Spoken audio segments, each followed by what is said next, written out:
Assalamualaikum warahmatullahi wabarakatuh. Ya, selamat datang di channel Coffee Coding, di mana kita ngoding, di situ ada kopi. Oke, ini adalah video pertama di seri pertama, yaitu seri Linux tutorial.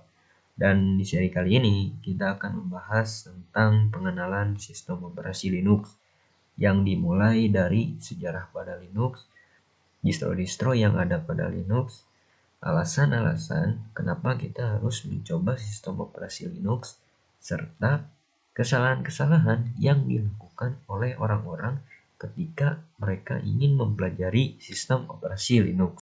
Oke, kita lanjut saja ke pembahasannya. Sejarah Linux. Kalau kita bicara soal sejarah Linux, pasti tidak akan lepas dari yang namanya Unix. Nah, kenapa? Karena pada dasarnya Linux itu merupakan turunan dari Unix. Jadi, sebelum dibuatnya Linux, Unix yang terlebih dahulu dibuat. Oke, jadi sebelum kita bahas lebih dalam lagi tentang sejarah Linux, alangkah lebih baiknya kita kenal dulu apa itu Unix. Oke, Unix. Nah, jadi Unix ini merupakan sebuah sistem operasi yang dibuat oleh kedua orang yang bernama Ken Thompson dan Dennis Ritchie. Nah, jadi mereka berdua ini siapa? Jadi yang pertama Ken Thompson. Ken Thompson ini dia merupakan seorang ilmuwan yang dikenal lewat karyanya dalam pengembangan sistem operasi Linux. Dia juga pernah menyelesaikan jenjang pendidikan sarjana dan masternya di bidang teknik elektro, tepatnya di University of California. Sedangkan Dennis Ritchie, dia juga merupakan seorang ilmuwan komputer yang mengembangkan sistem operasi Unix. Tetapi dia juga selain mengembangkan sistem operasi Unix, dia adalah orang yang membuat bahasa pemrograman C. Nah, terus pada saat itu dia juga pernah menjabat sebagai Kepala Departemen Riset Perangkat Lunak Sistem di Lucent Teknologi saat dia pensiun, yaitu di tahun 2007. Nah, jadi mereka berdua, Ken Thompson dan Dennis Ritchie, pada saat itu bekerja sama untuk membuat dan mengembangkan sistem operasi Unix tepatnya di tahun 1960-an, yaitu di Bell Laboratories yang tepatnya di Amerika Serikat. Lalu mereka berdua mengimplementasikan sebuah sistem operasi Unix ini sebagai sistem operasi yang mempunyai kemampuan yang pertama multi-user dan yang kedua multitasking. Apa sih yang dimaksud dengan multi-user dan multitasking ini? Jadi yang pertama multi-user. Multi-user ini bisa kita artikan sebuah sistem yang dimana ada dua atau lebih user bisa bekerja sama menggunakan perangkat keras yang sama untuk saling berbagi dalam sumber daya yang ada pada komputer. Contohnya printer, hard disk, dan lain-lain. Sedangkan contoh penerapan multi-user ini misalkan dalam penggunaan aplikasi untuk ujian online yang dijalankannya ini pada satu komputer, tetapi bisa diakses oleh banyak komputer user. Seperti itu. Sedangkan multitasking itu bisa diartikan sebuah sistem yang ada di sistem operasi yang bisa menjalankan lebih dari satu aplikasi user. Nah, dengan adanya sistem multitasking ini, user jadi bisa melakukan lebih dari satu pekerjaan dalam satu waktu dengan lebih cepat dan efisien. Contoh penerapan dari sistem multitasking ini, misalkan di dalam komputer atau laptop kita bisa saja ngoding sambil mendengarkan lagu yang ada di laptop kita. Dan kita juga bisa mengerjakan tugas di Word sambil print sebuah dokumen di komputer kita. Oke, jadi itu ya sedikit penjelasan tentang Unix. Sekarang kita akan bahas sedikit soal sejarah Linux. Oke, seperti yang sudah kita bahas sebelumnya, jadi sejarah Linux itu dimulai setelah kemunculannya sistem operasi Unix, yang dimana Unix ini dibuat pada tahun 1960-an. Tapi Unix ini baru pertama kali diperkenalkan ke publik itu sekitar tahun 1970-an oleh AT&T di Bell Laboratories. Nah, kemudian pada tahun 1977, Computer System Research Group atau kependekannya itu CSRG mengembangkan sistem operasi BSD yang pada saat itu menggunakan kode Unix edisi ke-6 milik AT&T. Nah, karena AT&T tahu kalau kodenya itu dipakai, maka AT&T pun pada saat itu melakukan gugatan hukum.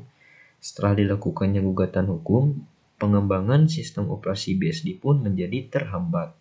Kemudian pada tahun 1983, nah disinilah terdapat yang namanya GNU atau kepanjangannya GNU Not Unique. Nah, apa sih yang dimaksud dengan GNU itu? Jadi GNU itu tuh sebenarnya bukan suatu perusahaan yang profit, melainkan GNU itu bisa diartikan suatu wadah komunitas yang menjunjung tinggi free dan open source software. Kemudian pada saat itu terdapat seorang yang bernama Richard Stallman. Nah, dia membuat sebuah proyek GNU yang targetnya pada saat itu membuat sistem operasi yang free. Nah, proyek GNU ini dimulai pada tahun 1984, yaitu dengan pembuatan software, compiler, editor, GUI, dan masih banyak lagi. Dalam proses pembuatannya ini, proyek GNU didesain supaya kompatibel dengan sistem operasi yang ada, misalnya yaitu Unix.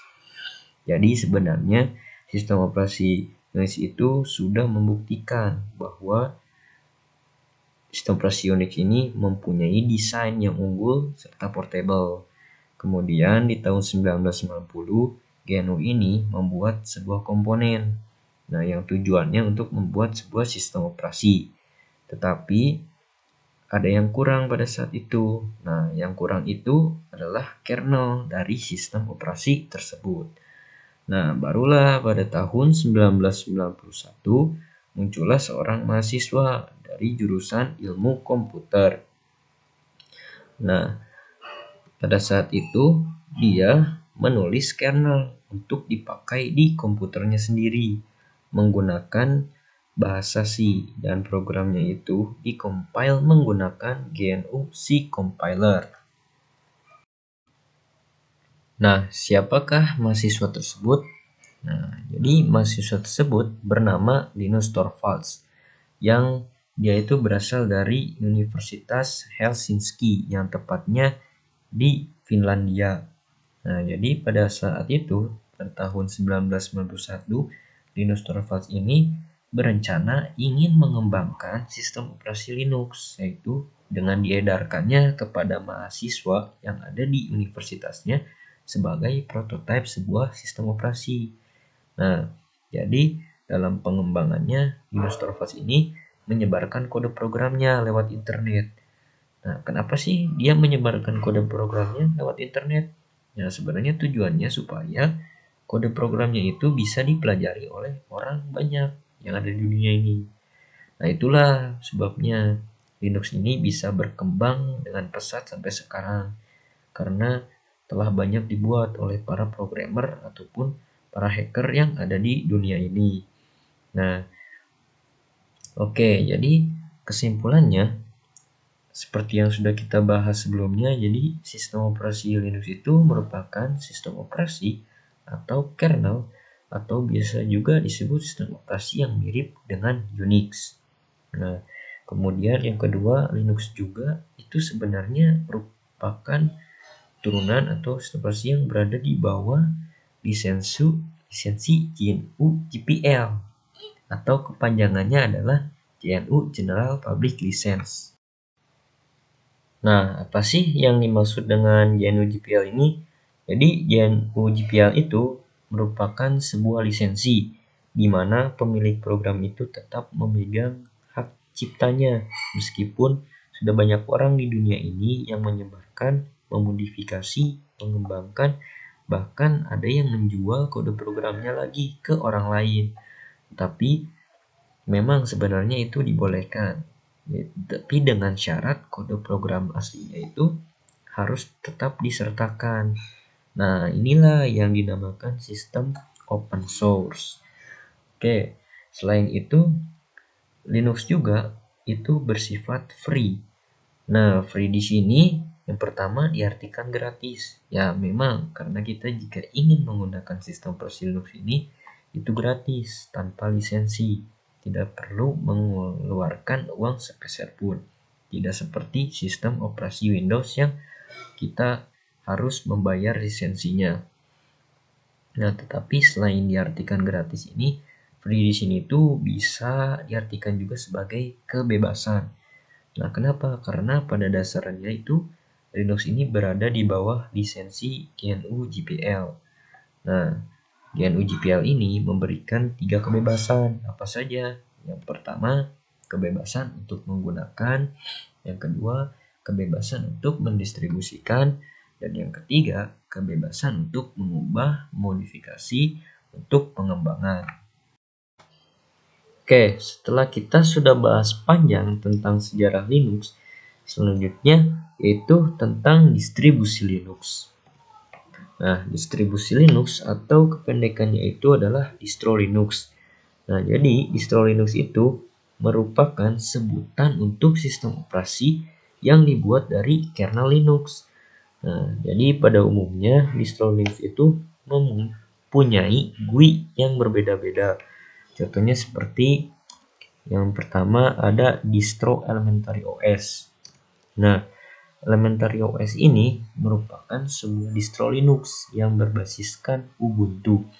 Nah, distro ini tuh menggunakan desktop manajernya sendiri yang bernama Pantheon.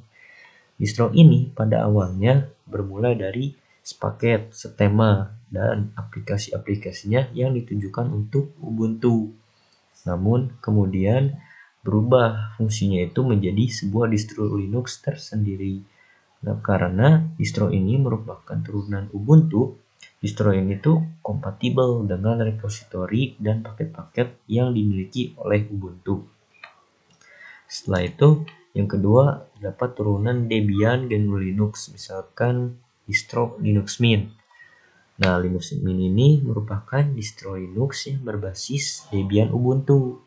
Nah, distro ini tuh dibuat tujuannya untuk membuat sistem operasi yang modern, elegan, dan nyaman, yang kuat dan mudah dipakai. Distribusi ini juga menyediakan versi Debian dengan nama Linux Mint Debian Edition atau kependekannya itu LMDE.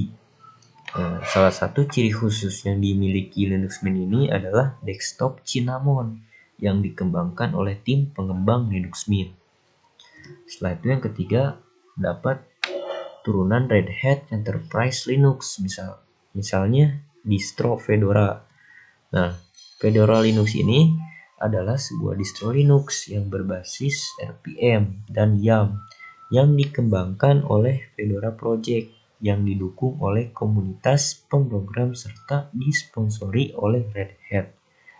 Fedora ini dikenal di dunia Linux sebagai sebuah distro yang menjadi pionir dalam penggunaan teknologi terkini dan merupakan distro yang digunakan oleh Linus Torvalds sendiri. Oke, lanjut. Nah, terus dari sekian banyaknya distro Linux yang ada, mana sih distro Linux yang paling bagus atau paling baik digunakan atau yang harus diinstal oleh kita? Nah, jawabannya itu sebenarnya tergantung dari penggunanya atau kaliannya masing-masing. Kalian enaknya menggunakan distro apa? Nah, tetapi lebih disarankan itu jika kita adalah pemula pengguna Linux, lebih baik kita memilih distro yang cukup populer. Contohnya misalnya seperti distro turunan Debian, Ubuntu. Nah, kenapa? Karena supaya untuk memudahkan kita jika kita mengalami kesulitan dalam mengoperasikan atau terdapat error pada distro tersebut. Nah, jadi kita bisa menanyakan solusinya ke komunitas-komunitas distro yang populer yang ada di dunia ini. Nah, oke. Lalu pembahasan selanjutnya yaitu tentang kenapa sih kita harus mencoba sistem operasi Linux. Nah, di sini saya akan memberikan 5 alasan kenapa sih kita harus mencoba sistem operasi Linux. Dan ini juga berdasarkan pengalaman yang sudah pernah saya rasakan juga. Nah, jadi alasan yang pertama itu free dan open source. Nah, free dan open source di sini seperti yang sudah kita bahas sebelumnya, bahwa sistem operasi Linux itu free, gratis, ya, gratis dari lisensi. Kita tidak perlu membayar lisensi. Nah, kedua, sistem operasi Linux ini free, artinya bebas, memiliki kebebasan. Jadi kita boleh memodifikasi kode programnya, mengembangkannya, bahkan menjual kembali kode programnya. Dengan syarat kode program aslinya itu harus tetap disertakan. Lalu alasan yang kedua adalah terdapat banyak distro yang bisa kita pakai. Nah, artinya Linux ini kita bisa menggunakan banyak distro Linux sehingga kita tidak bosan dengan tampilan-tampilan desktopnya. Setelah itu alasan yang ketiga membuat kita merasa lebih aman.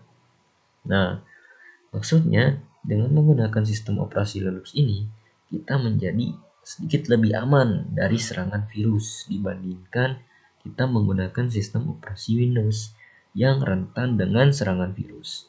Nah, terus kenapa sih sistem operasi Linux itu lebih aman dari serangan virus dibandingkan Windows? Alasannya sebenarnya karena pada dulu itu sistem operasi Linux itu belum sepopuler saat ini. Jadi dulu itu lebih banyak pengguna Windows dibandingkan pengguna Linux. Nah, oleh karena itu banyak hacker-hacker yang membuat virus untuk menyerang sistem operasi Windows. Tetapi sebenarnya sampai sekarang jika memang banyak pengguna Linux, bahkan kita juga sebagai pengguna Linux, alangkah lebih baiknya kita selalu berantisipasi dalam masalah keamanan. Meskipun Linux memang pada dasarnya tanpa antivirus pun Linux sudah aman gitu. Tetapi bagaimanapun juga kita harus tetap antisipasi dalam masalah keamanan karena bisa saja di suatu saat nanti ada seseorang yang berniat untuk menciptakan virus khusus sistem Linux. Nah, apa yang akan terjadi? Mungkin saja sistem Linux kita bisa terkena serangan virus juga. Nah, oke. Setelah itu, alasan yang keempat, Linux Low Requirements. Artinya, Linux ini memiliki penyimpanan yang sangat minim sehingga kita tidak butuh spek komputer yang besar dan bagus. Alasan yang kelima, dengan kita mempelajari Linux ini itu banyak komunitasnya sehingga jika kita mengalami kesulitan kita bisa menanyakan solusi-solusinya di komunitas-komunitas yang ada. Nah, setelah itu pembahasan yang terakhir yaitu tentang kesalahan yang dilakukan oleh pengguna Linux pemula. Nah, jadi di sini saya akan memberikan 5 kesalahan-kesalahan apa saja yang dilakukan oleh orang-orang ketika mereka ingin mempelajari sistem operasi Linux. Nah, jadi yang pertama yaitu mereka tidak tahu perbedaan Linux dan Windows. Nah, jadi sebelum kita belajar sistem operasi Linux, kita maka baiknya tahu apa sih perbedaan dari sistem operasi Linux dan sistem operasi Windows. Alasannya supaya kita bisa mengerti cara kerja dari sistem operasi Linux dan Windows tersebut.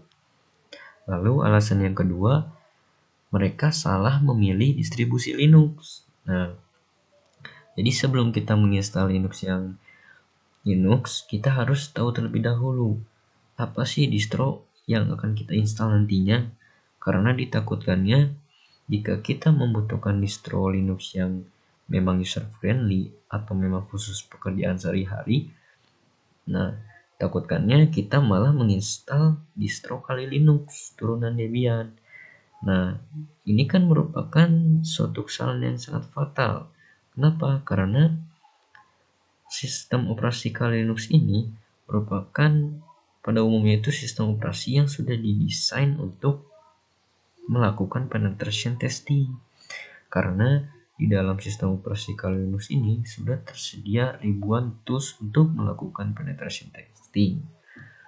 Nah, jadi kita sebagai pemula, lebih baiknya kita harus tahu kegunaan-kegunaan dari setiap distro Linux yang akan kita install nantinya agar kita tidak salah memilih distro. Oke, alasan yang ketiga, mereka banyak bertanya sebelum mencarinya sendiri. Nah, jadi artinya kebanyakan orang-orang yang baru belajar Linux atau terjun ke Linux itu, mereka pasti mendapatkan banyak masalah seperti error saat menjalankan perintah-perintah di terminal Linux. Ya, memang itu merupakan hal yang wajar bagi seorang pemula. Tetapi karena mereka tidak tahu solusinya, mereka terkadang suka banyak bertanya kepada orang-orang yang sudah mengerti atau paham di sistem operasi Linux. Nah, mereka bertanya tanpa mencari solusinya sendiri di internet. Nah, sebenarnya alangkah lebih baiknya sebelum kita bertanya kepada orang yang sudah paham, kita cari terlebih dahulu solusinya sendiri di internet. Jika memang sudah benar-benar tidak paham, baru kita bertanya ke yang lebih memahami. Oke, langkah kesalahan yang selanjutnya yaitu mereka tidak tahu perbedaan dari user biasa dan user root pada Linux. Nah, jadi sebelum kita mempelajari sistem operasi Linux lebih dalam, mengetahui user biasa dan user root pada Linux itu merupakan suatu hal yang sangat penting bagi pengguna Linux.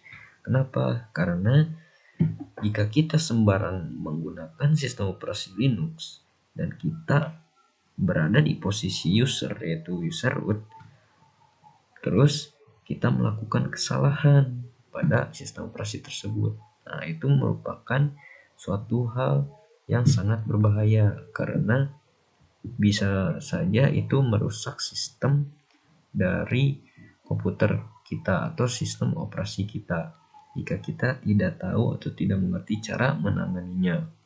Oke, setelah itu kesalahan yang terakhir, banyak pengguna yang baru terjun ke Linux itu mereka menghindari dari penggunaan terminal atau CLI, Command Line Interface. Nah, mungkin memang bagi orang-orang awam yang baru pertama kali menggunakan Linux, pasti mereka merasa kebingungan dan tidak mengerti bagaimana sih cara menggunakan terminal atau CLI. Karena memang biasanya mereka menggunakan Windows itu dalam tampilannya lebih ke GUI-nya, graphical user interface-nya dibandingkan CLI-nya.